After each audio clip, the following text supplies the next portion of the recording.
So first of all, welcome. Very good afternoon to you. Before we before we start with anything, may I know your name and how long have you been practicing on? So yes, over to you. Dr. Mahesh Desai. I am a urologist. I am based at Muljibai Patel Urology Hospital in Nadia in Gujarat. And I graduated in 1968, did my MS in 1970, did my fellowship from London and Edinburgh in 1974, and I was trained in urology till I came back in 1976.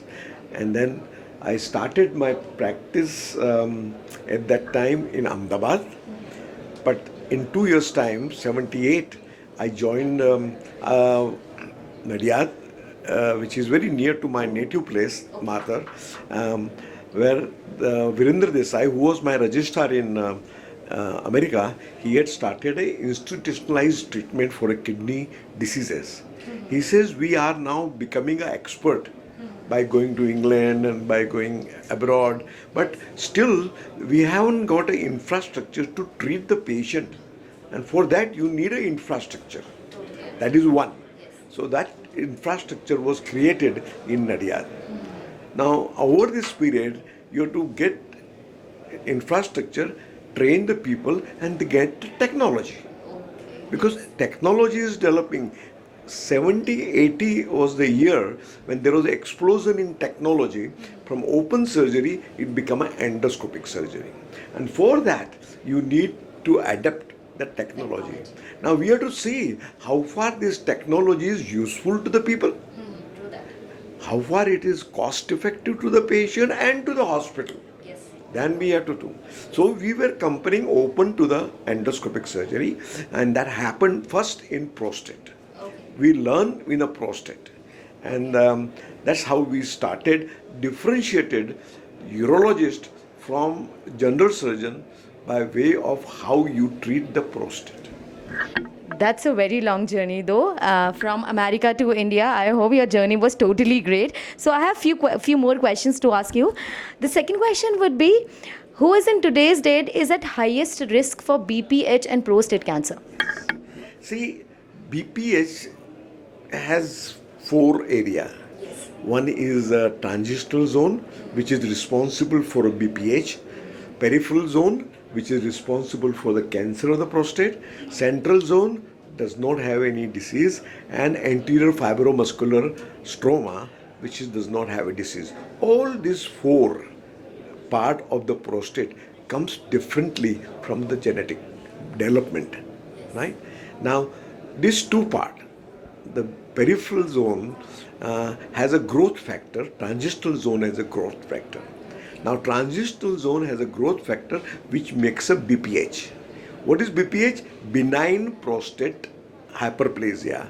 Like, as you advance, you lose hair, you develop cataract, you develop blood pressure, whatever, Similarly, prostate is because of the aging phenomena.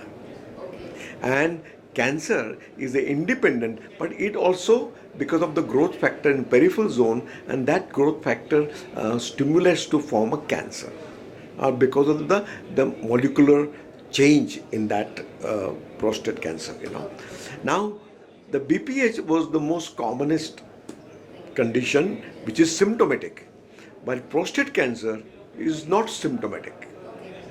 So, you understand, only symptom you have in the prostate is because of BPH or because of infection. Infection can be in a transitional zone as well as in peripheral zone. But infection you have at any age.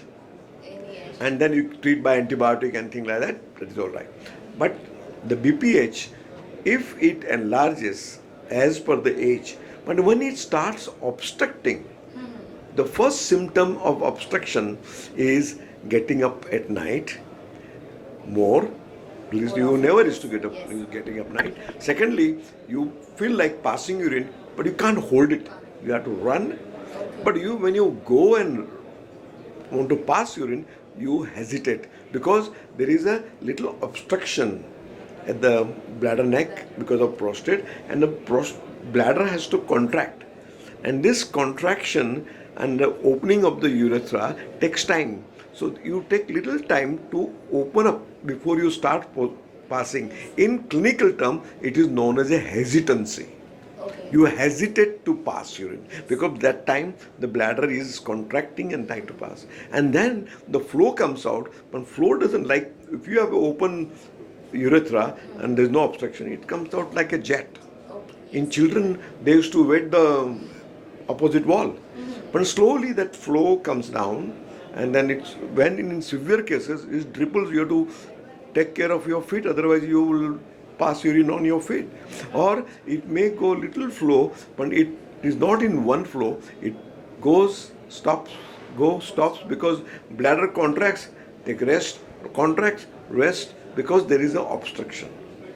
For example, if you have too much weight to carry, you carry it for 50 meter, and then wait for some time, and then again you die. Similarly, so frequency, night frequency, hesitancy, slow stream, interrupted stream, and after that you can't empty the bladder completely, sense of incomplete voiding. Now all these are symptoms of BPH. The American Urology Association has come out with a symptom score which patient can fill up and then can say, okay, if it is less than 7, there is no problem.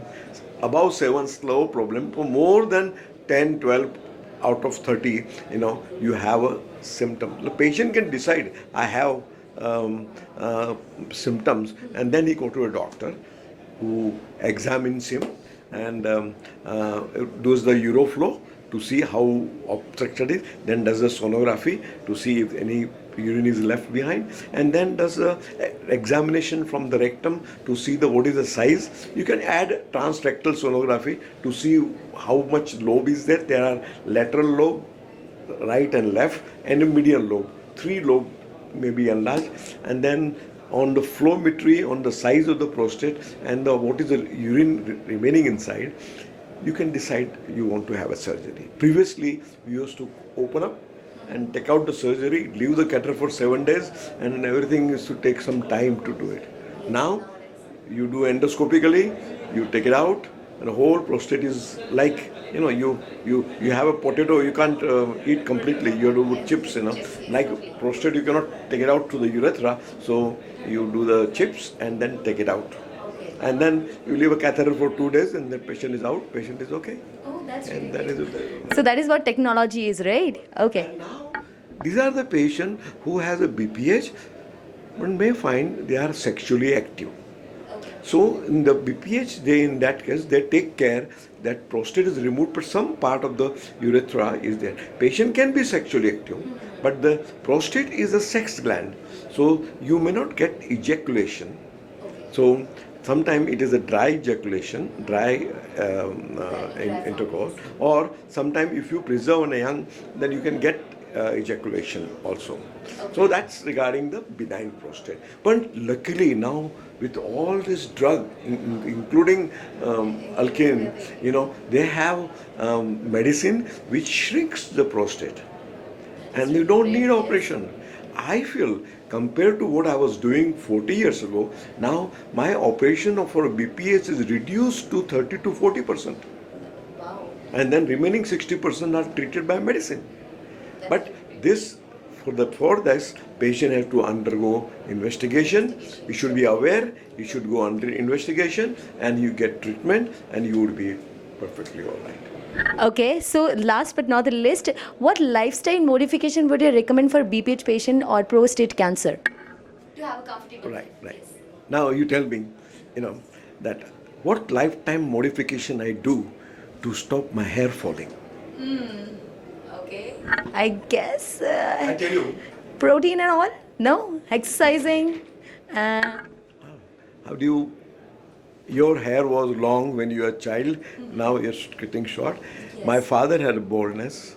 My grandfather has a baldness. My brother has a baldness. It's a genetic. It's an aging phenomenon. Your gray is black, but over the age it becomes a gray. Yes. So aging, BPH, you cannot, if there is a tendency in the family to develop BPH, you will develop. It's a genetic. But high living at this moment, our life. It has increased, especially non-vegetarian and all that thing has increased that little percentage. But it's not a specific anything which is responsible. It is aging is the first. You should be male to get BPH, and you should be aging to get BPH. That two things are there. Third thing is the family history. If there is a family history, you can get BPH. Okay. So yes, that's all. Thank you very much for your time. Have a great day ahead. It was nice meeting you, sir. Anything? Would you like to say more? Cancer prostate. Please have the honor. Yes, yes. Now say, what about this cancer prostate? Okay, should I ask this question to you once again? Okay, so what are the causes of prostate cancer? This one, yes? Very good question, because everybody is thinking about the BPH, but at the same time, peripheral zone where cancer can develop. And usually it is also age related. Previously we didn't have much cancer because at the time of independence our normal age was 47 life expectancy. Now it has gone to 76. Slowly it will go to more than 80. But age advances, prostate cancer comes up. In America, it is the second cause of death in the population. And that first is lung and the second is prostate. And here the black population, they get more cancer than the white population. And the Japanese, on the other hand, has a largest complication of prostate. No, they don't have a prostate cancer incidence, less. We are in between. Okay. Sometimes they say that the oil we take, copperal oil or coconut oil, and they have some estrogen there which protects the prostate cancer. But now, because the age is increasing, now prostate cancer has become more common. And this we realize. Previously there was no treatment. You examine the patient for BPH and you find hard gland, and then you just remove it is found that the testicular secretion from the testicles, testosterone increases the cancer. They remove the testis and then give you some medicine, stilbosterol. That was it. Then in 76 we started doing ultrasound for a kidney puncture. That time we started doing transrectal sonography, and where we feel hard nodule, we can see on ultrasound what is that, and we found it was a hypoxic area, and we started diagnosing. Ultrasound helped to take us the biopsy also. So we took a biopsy and that gave us a diagnosis of cancer prostate. And then indicator was not only digital, maybe normal, but then they found out in 1980, STEMI is a person who found out the PSA, prostate specific antigen. The blood test, you do it, if it is higher, more than 4, then chances of cancer is there. So then you do the cancer. But we did a study because we thought we are different. But we found that our cutoff value is 2.5 because we have a small prostate.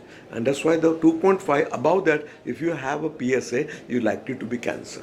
So in that case, either you have digital rectal, you have some BPH symptom, but you palpate and you get a digital rectal examination, hard nodule, or you get a PSA which is high, and then you do ultrasound, which gives you the idea. But now the new development has come, MRI. And if you do MRI and they can give you a suspicious area, or you do a PSMA scan which will tell you whether the prostate cancer is confined to prostate or it is spread outside. Now it is development is so much. Now immediately when we see that patient has got a slight PSA high, we examine there is a nodule or there is no nodule, but we do ultrasound and MRI, and then is it suspicious, we take a biopsy.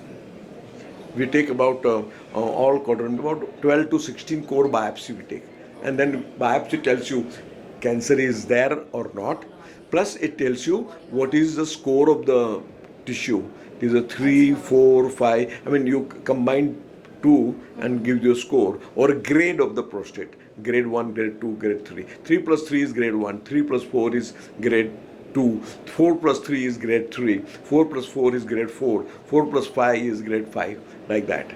And then MRI will tell you whether it is stage, whether it is confined to prostate or is gone outside. Now, if it is confined to prostate, now we can cure it. We do the previously we used to do open surgery or a laparoscopic surgery. Now we do robotic surgery and remove the prostate and join the bladder with the urethra. And then, depending upon the whole gland procedure, post-operatively, if it is normal, after three month PSA is normal, is cured. But if there is some problem in that, we give a radiotherapy, some medicine, and now the outlook is much better. But sometimes when you diagnose when the prostate cancer is spread or it is gone outside the blood, then you can give medicine, shrink the thing, then you can give radiotherapy and continue with the medicine. So for every stage, you have a treatment. You go to Mahakal, the mandir, and you do the darshan. God gets pleased. He says, "Son, you are a good, but in your distinct there is a cancer. You can ask for any cancer." Then you should ask, "Can I get prostate cancer?" Because prostate cancer can be treated at any stage, and now drugs are so many available. All these companies, they have so many drugs that outlook of the cancer prostate is good. So yes, that was the most valuable information I got from the interview. So thank you very much once again for your time. It was nice meeting you. That was Dr. Anand from...